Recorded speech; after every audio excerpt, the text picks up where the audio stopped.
Antes de convertirse en una mega capital con 20 millones de personas, Beijing era una ciudad de espías, palacios prohibidos y túneles secretos. Pero aquí viene la parte más increíble. Esta ciudad ha sido destruida y reconstruida más de una docena de veces, y todavía guarda misterios que los arqueólogos no han logrado resolver hasta el día de hoy.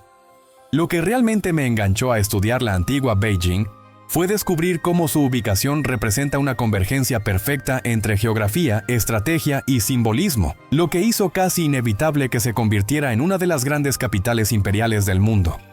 La ciudad se encuentra en el extremo norte de la llanura del norte de China, justo donde las montañas se encuentran con las tierras planas, lo que le da ventajas defensivas naturales y al mismo tiempo acceso a regiones agrícolas fértiles capaces de sostener una gran población.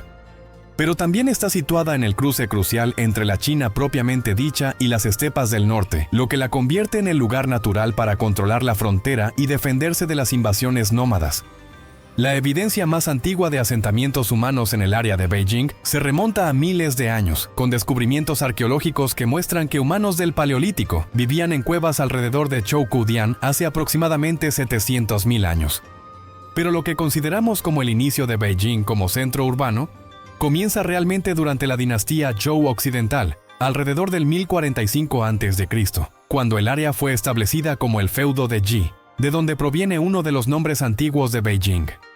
Durante el periodo de los reinos combatientes, el estado de Yan hizo de esta área su capital, llamándola Yanjing, y fue entonces cuando Beijing se convirtió por primera vez en un centro político importante.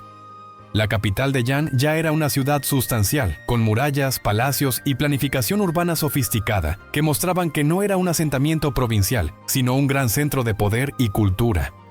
Las excavaciones arqueológicas han revelado restos extensos de este periodo, incluyendo tumbas elaboradas, artefactos de bronce y evidencia de una metalurgia y artesanía avanzadas. Pero fue realmente durante la dinastía Liao, 907-1125 d.C., cuando Beijing empezó a adquirir el carácter que la convertiría en una elección natural para futuras capitales imperiales. Los Liao, un pueblo nómada proveniente de Manchuria, establecieron aquí su capital del sur y la llamaron Nanjing, sin relación con la ciudad moderna de Nanjing. Eligieron esta ubicación precisamente porque les permitía controlar tanto sus territorios nómadas al norte como a sus súbditos agrícolas en la China propiamente dicha al sur. La capital Liao ya era bastante sofisticada, con múltiples complejos palaciegos, edificios administrativos, distritos residenciales para diferentes clases sociales e impresionantes murallas defensivas. Pero lo realmente fascinante es cómo los Liao integraron las tradiciones chinas de planificación urbana con sus propias prácticas culturales nómadas, creando una ciudad híbrida única que reflejaba su posición como gobernantes tanto de poblaciones sedentarias como nómadas. La dinastía Jin, 1115-1234 d.C., sucedió a los Liao y expandió significativamente la ciudad, renombrándola Chengdu y convirtiéndola en su capital principal. Bajo los Jin, Beijing se convirtió en una de las ciudades más grandes y prósperas del mundo, con una población que posiblemente superaba el 1.000.000 de personas.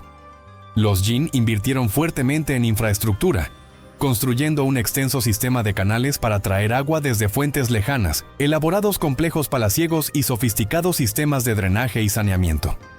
Lo particularmente impresionante de la Beijing de la era Jin es cómo demostró principios avanzados de planificación urbana, que no se verían en ciudades europeas durante siglos. La ciudad fue diseñada según los principios clásicos del urbanismo chino, con un eje norte-sur rígido, disposición simétrica de los edificios principales y una organización jerárquica clara que reflejaba las ideas confucianas sobre el orden social y la armonía cósmica. Pero entonces llegó el año 1215 y uno de los eventos más dramáticos en la historia de Beijing, el sitio y destrucción de la ciudad por los mongoles.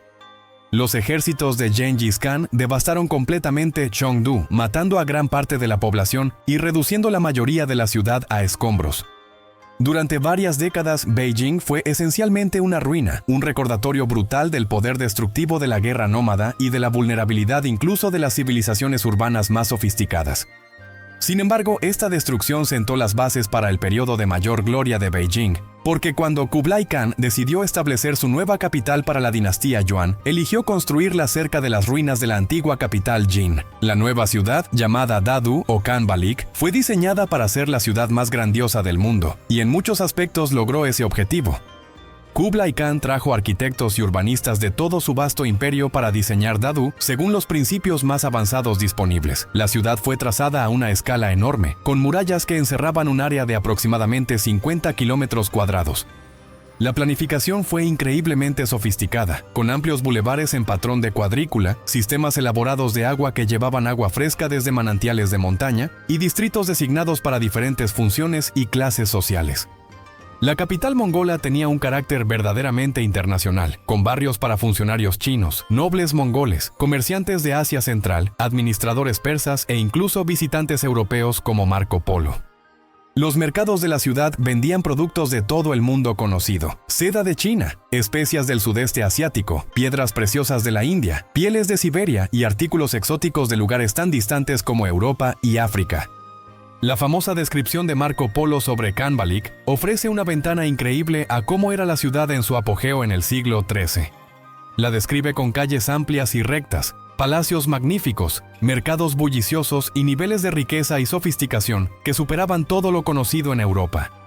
El Palacio del Gran Khan, según Marco Polo, era el edificio más magnífico del mundo, con salones capaces de albergar a miles de personas y decoraciones de una riqueza inimaginable. Pero lo que resulta aún más impresionante que la grandeza física fue la sofisticación administrativa de Beijing durante la era Yuan. Esta era la capital de un imperio que se extendía desde Europa del Este hasta el Océano Pacífico, y los sistemas administrativos desarrollados aquí para gestionar un territorio tan vasto eran increíblemente avanzados.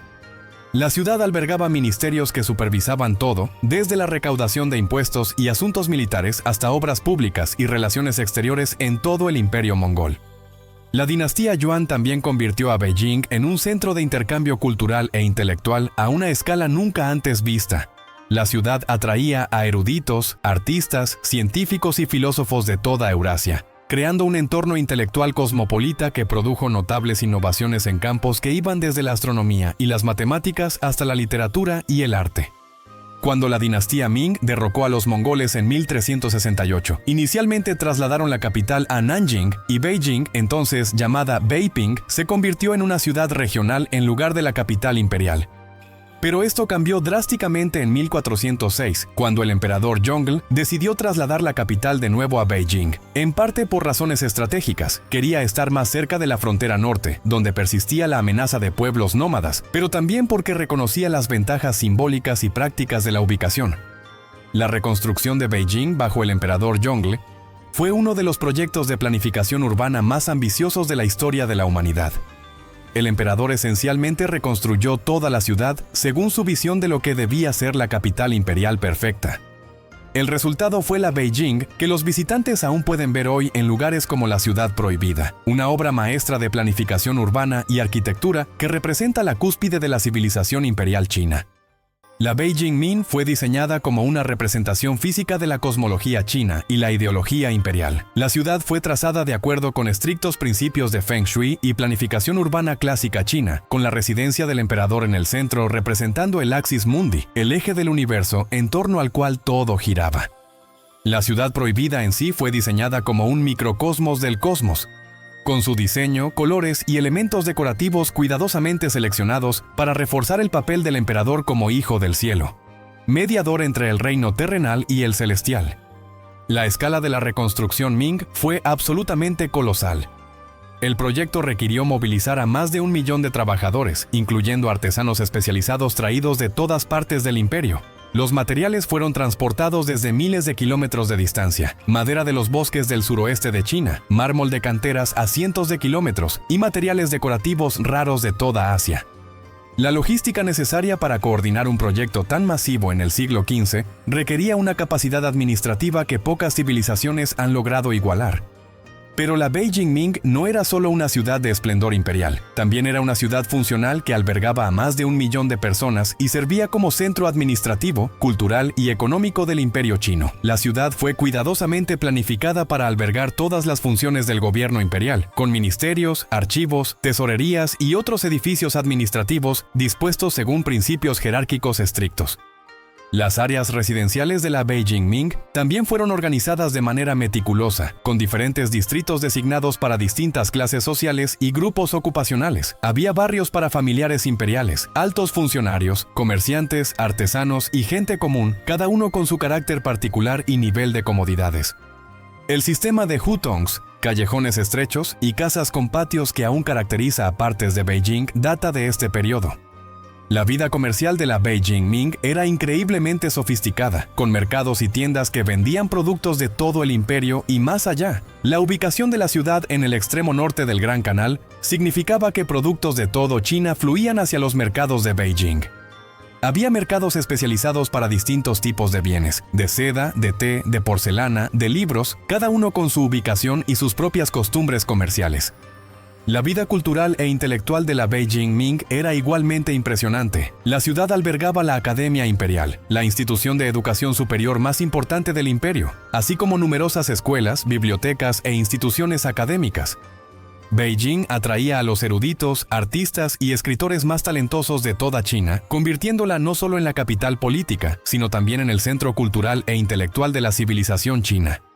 La dinastía Qing, que conquistó China en 1644, decidió mantener a Beijing como capital, pero hizo modificaciones significativas para reflejar su propio trasfondo cultural y sus necesidades políticas. Como manchúes, los gobernantes Qing eran conscientes de su condición de conquistadores extranjeros y usaron la arquitectura y la planificación urbana para reforzar su legitimidad al tiempo que preservaban su identidad cultural. Los Qing expandieron significativamente Beijing, añadiendo nuevos complejos palaciegos, parques y áreas residenciales. También reconstruyeron y ampliaron muchas de las fortificaciones defensivas alrededor de la ciudad, reflejando los desafíos de seguridad que enfrentaban como gobernantes foráneos de un vasto imperio chino. El Palacio de Verano, el Templo del Cielo y muchos otros lugares emblemáticos de Beijing fueron construidos o ampliados significativamente durante el periodo Qing. Pero quizás lo más importante es que la Beijing Qing se convirtió en el centro de lo que podría considerarse el imperio multicultural más exitoso de la historia. La ciudad albergaba no solo a poblaciones chinas y manchúes, sino también a mongoles, tibetanos, musulmanes y varios otros grupos étnicos, cada uno con sus propios barrios, templos e instituciones culturales. Esta diversidad convirtió a Beijing en una de las ciudades más cosmopolitas del mundo, un lugar donde diferentes culturas, lenguas y tradiciones coexistían dentro de un mismo marco urbano. La vida cotidiana en la antigua Beijing variaba drásticamente según la clase social y el periodo histórico, pero incluso para los residentes comunes, la vida en la capital imperial ofrecía oportunidades y experiencias que no se encontraban en ninguna otra parte de China. Los mercados de la ciudad ofrecían bienes de todo el mundo conocido. Sus distritos de entretenimiento presentaban espectáculos culturales sofisticados y sus instituciones educativas ofrecían caminos de ascenso para aquellos con talento y determinación. Los barrios de hutong, que caracterizaban gran parte de la zona residencial de Beijing, crearon un estilo de vida urbano único, basado en casas con patio dispuestas en estrechos callejones. Estos vecindarios tenían sus propias dinámicas sociales, con familias extensas, vecinos y comerciantes locales que formaban comunidades muy unidas dentro del entorno urbano más amplio. El sistema de hutongs también ofrecía ventajas prácticas, incluyendo privacidad, seguridad y un uso eficiente del espacio urbano. Los ritmos estacionales de la vida en la antigua Beijing estaban estrechamente ligados tanto al calendario agrícola como a los requerimientos ceremoniales del gobierno imperial. La primavera traía festivales de siembra y oraciones rituales del emperador por buenas cosechas. El verano era la temporada de intensa actividad administrativa, cuando llegaban informes desde todo el imperio. El otoño traía celebraciones de la cosecha y los exámenes imperiales que determinaban quiénes ingresarían a la burocracia. El invierno era tiempo de reflexión, estudio y preparación para el nuevo año. La vida religiosa y espiritual de la antigua Beijing era increíblemente diversa y sofisticada. La ciudad albergaba cientos de templos que representaban todas las principales tradiciones religiosas chinas, monasterios budistas, templos taoístas, academias confucianas, así como instituciones religiosas para las distintas minorías étnicas que vivían en la capital. El Templo del Cielo, donde los emperadores realizaban los sacrificios anuales cruciales para mantener el orden cósmico, sigue siendo uno de los ejemplos más magníficos de arquitectura religiosa china. La base económica de la antigua Beijing se fundamentaba en su papel como centro administrativo del imperio chino y en su posición como nodo clave de transporte. La ciudad en sí producía relativamente poco en términos agrícolas o industriales, pero era el centro de una vasta red de comercio y tributos que traía riqueza desde toda Asia. El sistema del Gran Canal, que conectaba Beijing con las regiones agrícolas ricas del sur de China, fue crucial para la supervivencia y el crecimiento económico de la ciudad.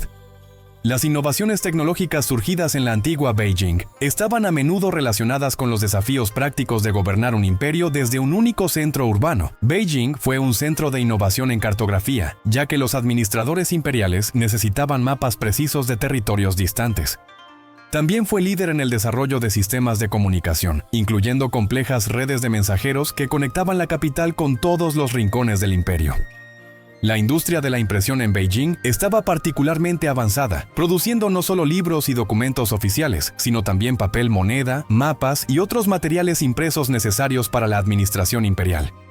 Los talleres de la ciudad producían algunos de los mejores ejemplos de la artesanía china: porcelana, seda, metalurgia y otros bienes de lujo que se exportaban por Asia y servían como obsequios diplomáticos a gobernantes extranjeros. El sistema educativo centrado en Beijing fue el más sofisticado del mundo durante muchos siglos. El sistema de exámenes imperiales, administrado desde la capital, creaba un camino meritocrático hacia el servicio gubernamental mucho más abierto y competitivo que cualquier cosa disponible en Europa u otras partes de Asia. Miles de eruditos de toda China venían a Beijing para presentar los exámenes más altos, convirtiendo la ciudad en un imán para el talento intelectual. La importancia militar de la antigua Beijing no puede subestimarse. La ciudad no solo era el centro administrativo del Imperio Chino, sino también la base principal para defenderse de las invasiones nómadas del norte. El sistema de la Gran Muralla, en sus diversas formas bajo distintas dinastías, fue diseñado principalmente para proteger a Beijing y la región circundante de los ataques nómadas. Las defensas de la ciudad fueron constantemente mejoradas y ampliadas conforme evolucionaba la tecnología militar. Las murallas, puertas y fortificaciones que rodeaban Beijing eran maravillas de ingeniería militar, diseñadas para resistir tanto asedios convencionales como los nuevos desafíos planteados por las armas de pólvora. La conquista manchú en 1644 fue exitosa, en parte porque supieron aprovechar debilidades en las defensas de Beijing provocadas por conflictos políticos internos más que por presión militar externa. La importancia internacional de la antigua Beijing creció enormemente durante el periodo imperial, a medida que la ciudad se convirtió en el centro de relaciones tributarias con reinos y estados de toda Asia. Misiones diplomáticas provenientes de Corea, Japón, Vietnam, Tailandia y muchos otros países llegaban regularmente a Beijing para rendir homenaje al emperador chino y recibir a cambio el reconocimiento de su legitimidad. Estas relaciones diplomáticas no eran meramente ceremoniales, implicaban negociaciones complejas sobre comercio, fronteras, intercambios culturales y cooperación militar. Beijing se convirtió en el centro de lo que era, en esencia, el sistema internacional más sofisticado del mundo, con protocolos e instituciones para gestionar relaciones entre culturas y sistemas políticos distintos, mucho más avanzados que cualquier cosa que existiera en Europa.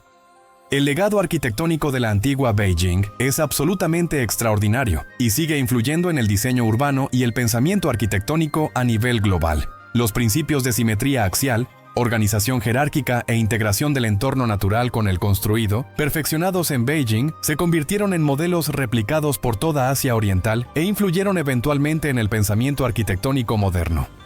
La ciudad prohibida sigue siendo uno de los ejemplos más impresionantes de arquitectura palaciega jamás construidos.